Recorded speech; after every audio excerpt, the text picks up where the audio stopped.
हर हर महादेव। महाशिवरात्रि की हार्दिक शुभकामनाएं आप सभी को। मेरी बातों से आप समझ गए होंगे आज का वीडियो का टॉपिक क्या रहने वाला है। जी हाँ, आज है शिव शक्ति मतलब कि शिव जी और पार्वती जी का दिन। शिव शंकर महादेव भोले बाबा जैसे कई नाम हैं महादेव का, जिसमें से एक नाम है महाकाल। कालों के काल महाकाल। उज्जैन में स्थित महाकालेश्वर के बारे में कुछ मिस्टीरियस जानकारी आपके साथ शेयर करने वाली हूँ मैं आज इस वीडियो में।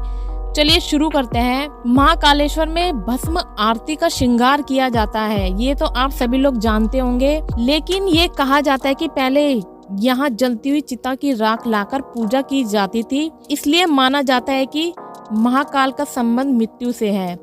पर ये पूरा सच नहीं है। दरअसल काल का मतलब मृत्यु और समय दोनों से होता है, और ऐसा माना जाता है कि प्राचीन काल में पूरी दुनिया का जो सेंटर है, जो मानक है, वो कहा जाता है कि यहीं से निर्धारित होता है, इसलिए इसे महाकालेश्वर नाम दिया गया है। दूसरा कारण भी काल से ही जुड़ा हुआ था। दरअसल महाकाल का शिवलिंग जब प्रकट हुआ था, एक राक्षस को मारना था, तभी प्रकट हुआ था। भगवान शिव उस राक्षस का काल बनकर आए थे। साथ ही साथ अवंती नगर, जो आज उज्जैन के नाम से जाना जाता है, वहाँ के वासियों की प्रार्थना करने पर महाकाल यहीं स्थापित हो गए थे। ये समय यानी काल के अंत तक यही रहेंगे, इसलिए भी इन्हें महाकाल भी कहा जाता है। ऐसा माना जाता है कि विक्रमादित्य के समय से ही इस मंदिर के पास और शहर में कोई राजा या मंत्री रात में नहीं रुकता है। इससे जुड़े कई उदाहरण भी प्रसिद्ध है, जिनके बारे में आपको जानकारी सुनकर बहुत ही आश्चर्य होगा। दरअसल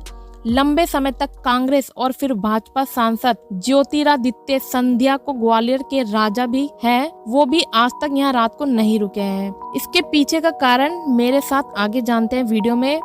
इतना ही नहीं, देश के चौथे प्रधानमंत्री मोरारजी जी देसाई जी का नाम तो सबने ही सुना होगा।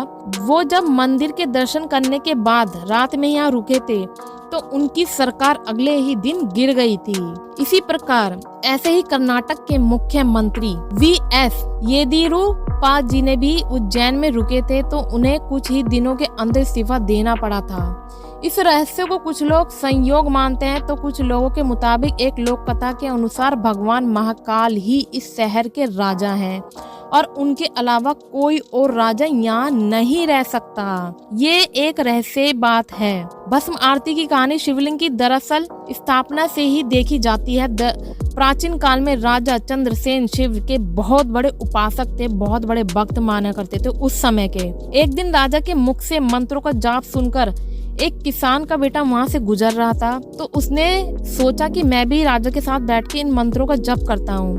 लेकिन सिपाही जो थे राजा के, उन्होंने उस बच्चे को वहाँ से भगा दिया। वो बच्चा जंगल के पास जाकर पूजा करने लगा और वहाँ उसे एहसास हुआ कि दुश्मन राजा का दुश्मन है, वो उज्जैन पर आक्रमण करने जा रहा है, और उसने प्रार्थना के दौरान ही ये बात पुजारी जी को बता दी।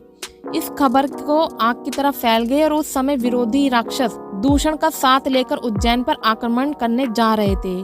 दूषण को भगवान ब्रह्मा का वरदान था कि वो दिखाई नहीं देगा। उस वक्त प्रजा की भगवान शिव की आराधना में व्यस्त हो गई और अपने भक्तों की ऐसी पुकार सुनकर महाकाल स्वयं प्रकट हुए। महाकाल ने दूषण का वध किया और उसकी राख से ही अपना श्रृंगार किया। इसके बाद वो यहीं विराजमान हो गए। तब से भस्म आरती का विधान बन गया है। ये दिन की सबसे पहली आरती जो है भस्म से ही की जाती है। शिव पुराण के अनुसार कपिला गाय के गोबर के कंडे के साथ पीपल, पलाश, बेर के पेड़ की लकड़ियां, अमलतास और बरगद के पेड़ की जड़ को एक साथ जलाया जाता है। इसके बाद ही वो राख बनती है, जिससे हर सुबह भगवान शिव की भस्म आरती की जाती है। वीडियो पसंद आए तो कमेंट में हर हर महादेव लिखिए और लाइक कीजिए, शेयर कीजिए, बेल आइकन प्रेस कीजिए। मिलते हैं नेक्स्ट वीडियो में इंटरेस्टिंग और नॉलेजेबल जानकारी लेकर मेरे साथ। तब तक के लिए बाय बाय दोस्तों।